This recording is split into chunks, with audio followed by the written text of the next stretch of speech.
Beleza, pessoal. Essa é a lista 43, então, tá? Estão vendo aí a questão do Enem. Enem PPL 2015. Que nem PPL é esse 2015, pessoal? É aquele Enem que é feito depois, tipo uma segunda chamada de Enem, né?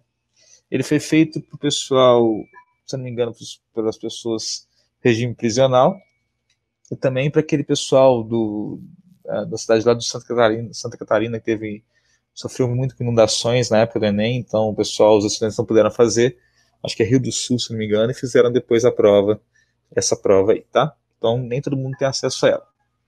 Vamos lá. A obtenção de sistemas coloidais estáveis depende das interações entre as partículas dispersas e o meio onde se encontram. Em um sistema coloidal aquoso, cujas partículas são hidrofílicas, a adição de um solvente orgânico miscível em água, como etanol, desestabiliza o coloide, podendo ocorrer a agregação das partículas preliminarmente dispersas. Aqui vale um adendo, pessoal, que é bacana, né? Só para a gente lembrar. Eu tenho a classificação de soluções da seguinte maneira: tem a solução verdadeira, que é quando o meu soluto tem entre 0 e 1 nanômetro de diâmetro. Depois vem a suspensão,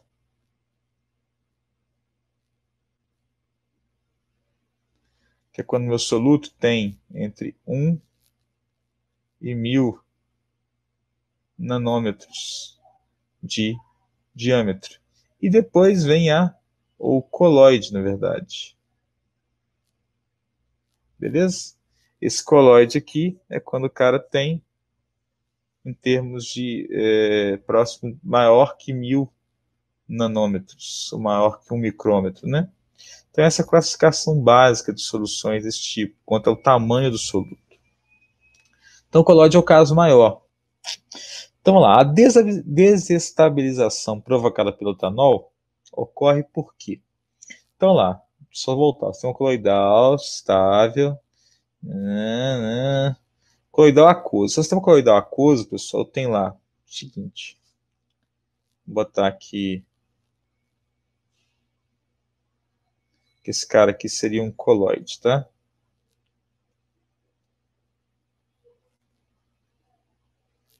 Tem o coloide aqui. E aqui tem as águas ao redor. As águas estão interagindo aqui com o coloide? Obviamente, né? Porque ele fala aqui, a obtenção de sistemas coloidais estáveis depende das interações entre partículas dispersas e o meio onde se encontra. Como o meio aquoso, depende da interação entre a água e o coloide.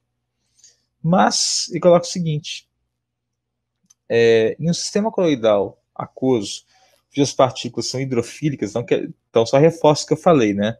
A água está interagindo com o coloide aqui, na verdade. A adição de um solvente orgânico miscível em água, como etanol, desestabiliza o coloide, podendo ocorrer a agregação das partículas preliminarmente dispersas. Beleza, pessoal. Então, o que acontece? A desestabilização provocada pelo etanol ocorre porque a polaridade da água no sistema coloidal é reduzida. Nunca. A água não muda a polaridade por causa de etanol. Na verdade, o que acontece é só uma adição de um fator externo, de um soluto, de um caso de um outro solvente, né? Mas a água não deixa de ser polar nunca, tá? B. As cargas superficiais das partículas coloidais são diminuídas. Pessoal, o etanol é orgânico, ele vai interagir pouco com esse coloide, tá? E se interagir também não vai arrancar carga nenhuma. Não pode ser também não. Só botar em vermelho aqui para ficar mais legal. Ó, marquei errado aqui. C. As camadas de solvatação de água nas partículas são diminuídas. Bom, isso ocorre. Mas vamos ver essas outras primeiro, tá? O processo de miscibilidade da água e do solvente libera calor para o meio. Não, na verdade, quando você bota álcool em água, você vê que está até uma esfriadinha no meio, né? Um processo quase endotérmico. Você usa até isso para poder gelar mais rápido a cerveja ou as bebidas em churrasco e tal. A intensidade dos movimentos brownianos das partículas coloidais é reduzida. Também não. Isso aqui não acontece. A desestabilização não ocorre porque isso acontece aqui. Tá? Na verdade, a única correta é a letra C mesmo. Vamos ver por quê. As camadas de solvatação da água. O que é isso, pessoal? A água, vou desenhar aqui de maneira simplificada, tá? Isso vai ficar melhor assim. Então tem aqui água. Essa aqui é a primeira camada de solvatação. Eu tenho outras camadas de solvatação aqui ao redor. Cada camada de solvente ao redor do soluto é uma camada de solvatação. Então aqui eu teria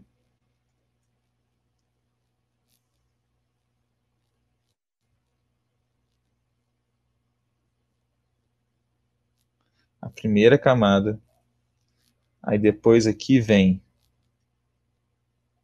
a segunda camada e assim por diante. Aqui não consigo mexer mais.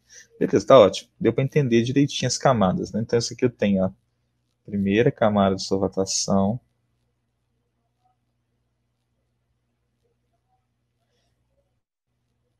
Isso aqui parece difícil, mas é fácil de entender. Vamos supor que alguém famoso, sei lá, quem que você gosta muito aí que é famoso? Pode colocar Justin Bieber, sei lá. Os gostos são variados. Neymar, sei lá. Tá aqui. Parece no meio do povo aqui. Vai chover de gente ao redor dele. Vai ter quem fica muito perto, quem fica um pouquinho mais longe, enfim. Então eu gero camadas de solvatação ao redor do soluto aqui. Isso é o que tem inicialmente quando tem água, tá? Quando eu boto álcool, o álcool interage com a água. Então o álcool diminui a camada de solvatação. Ele retira águas daqui. Por quê? O álcool